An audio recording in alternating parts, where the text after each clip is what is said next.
Hello! Nandito naman po ang inyong kaibigan at kapatid na si Lolo Ben na nagbibigay sa inyo ng kwento araw-araw.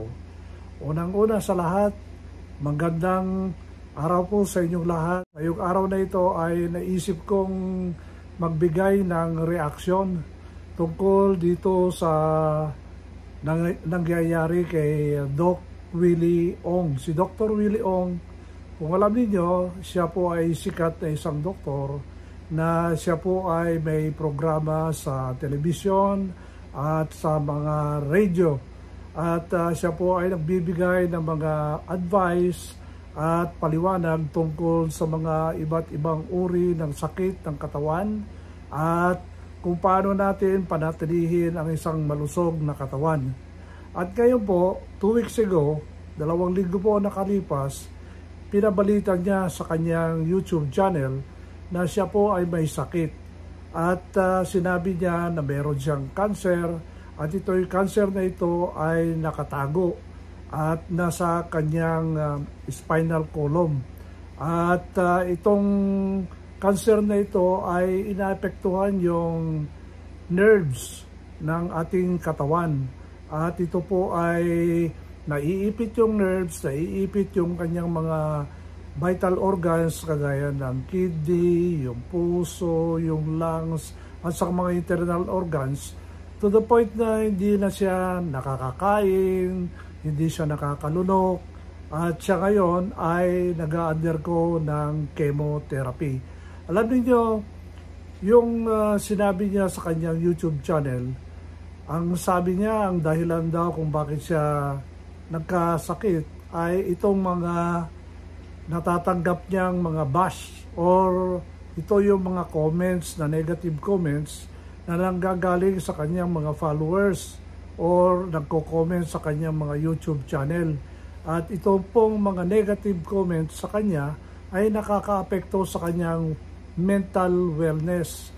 So sabi niya, ito po yung unang dahilan kung bakit siya nagkaroon ng cancer, na depress siya. Pangalawa po is noong siya po ay tumakbo bilang senador noong palagay ko ito yung 1996 tumakbo siyang senador, pero kahit na marami siyang followers sa YouTube at saka sa Facebook na merong sa tingin ko sa pag-research ko mga 9 million na subscribers sa kanyang Facebook at saka YouTube channel, hindi pa rin siya nanalo bilang isang senador.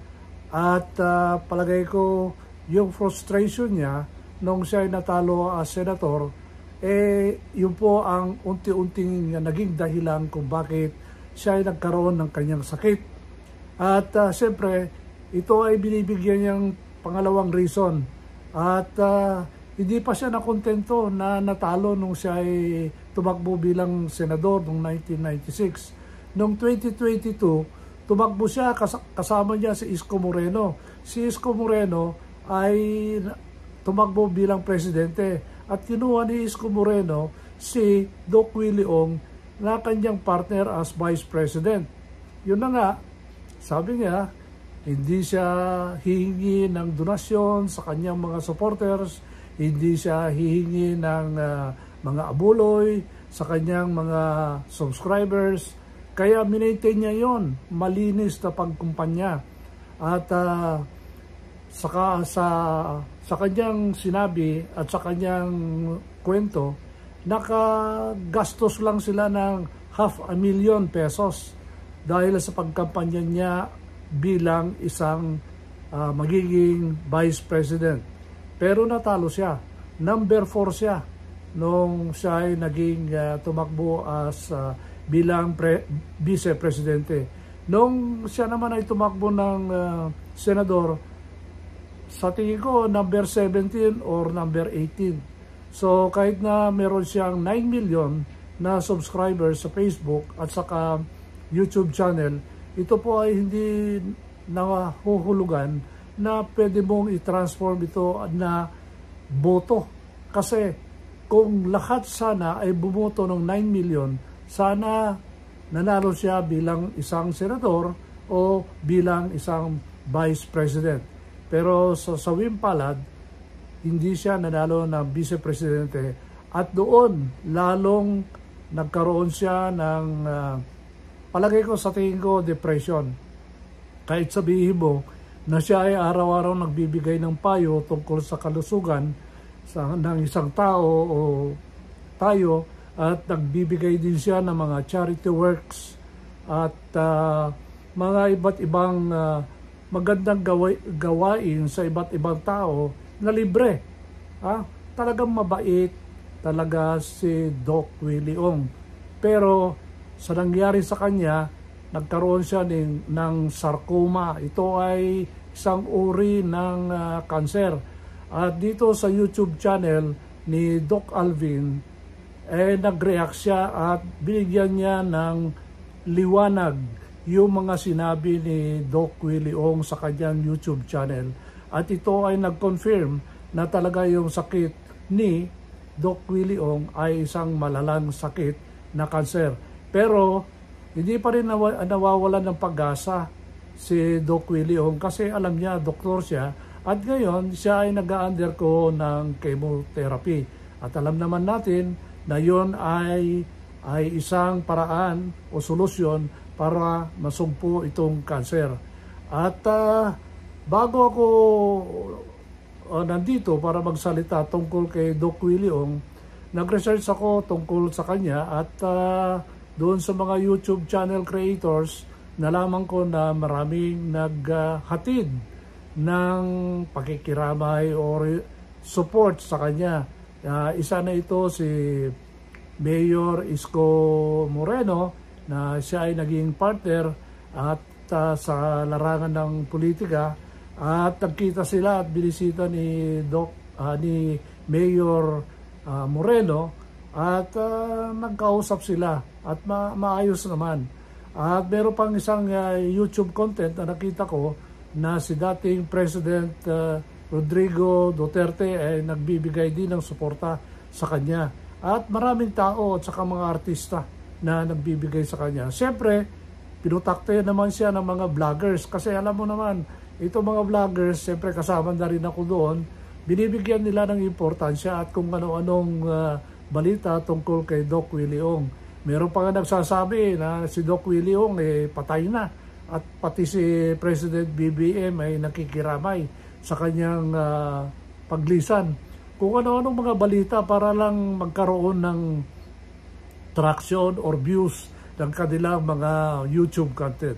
So, sana po ako naman personally, hindi ko naman kilala si Doc Willie Ong, pero nakikita ko na talagang very pure yung concern niya sa ating komunidad, lalong-lalo na sa mga mahihirap na tao, para tumulong para maayos ang kanilang mga kalusugan, at nagbibigay siya ng mga advices at sa mga suggestions. At siyempre, kung i-follow mo lang itong mga suggestions niya at sa advice niya, maganda ang mga mararating natin at magkakaroon tayo na magandang kalusugan. At alam nyo, malakas na pangangatawan. Maganda po yung mga sinasabi niya, maganda po yung mga guests niya, at siyempre nakakatulong talaga yung mga programa niya sa TV, sa radyo, at sa kanyang YouTube channel. Sana po lumakas pa si Doc Willie Ong. Marami nagsasabi na nag-i-improve siya, which is I hope na mag-i-improve siya at maganda ang resulta ng chemotherapy niya. Sana naman at malagpasan niya itong sarcoma na ito. At meron pang isang balita na medyo bumababa na raw yung white blood corpuscles niya dahil sa chemotherapy. Pero kung minsan, kung ano-ano na lang yung mga nababalitaan natin sa YouTube channel at saka sa mga news sa dami na po ang fake news. Kaya nga ako, pinapaniwalaan ko lang yung mga sinasabi ni Doc Willie Ong sa kanyang YouTube channel. Sana po ay gumaling siya at alam naman niya na siya ay isang doktor. Alam niya yung science, alam niya yung mga technology ng medicine ngayon dahil adapt naman siya sa mga ganyang advancement ng medicine. So, paniwalaan lang natin si si Doc Willie Ong at alam niyang kanyang ginagawa. At siyempre ako naman, hindi naman ako doktor, mas eksperto naman si Doc Willie Ong. Alam niya ang ginagawa niya at para sa atin lahat na hindi expert, magdasal na lang magdasal tayo para maligtasan niya itong sakit na ito na sarcoma. So yun lang po ang balita ko ngayon at kwento ngayong araw na ito. Medyo busy ako kaninang umaga at meron ka akong meeting, kaya nandito na naman po ako nagbibigay sa kwento sa inyong lahat. Salamat po at magandang hapon po sa inyong lahat. Bye!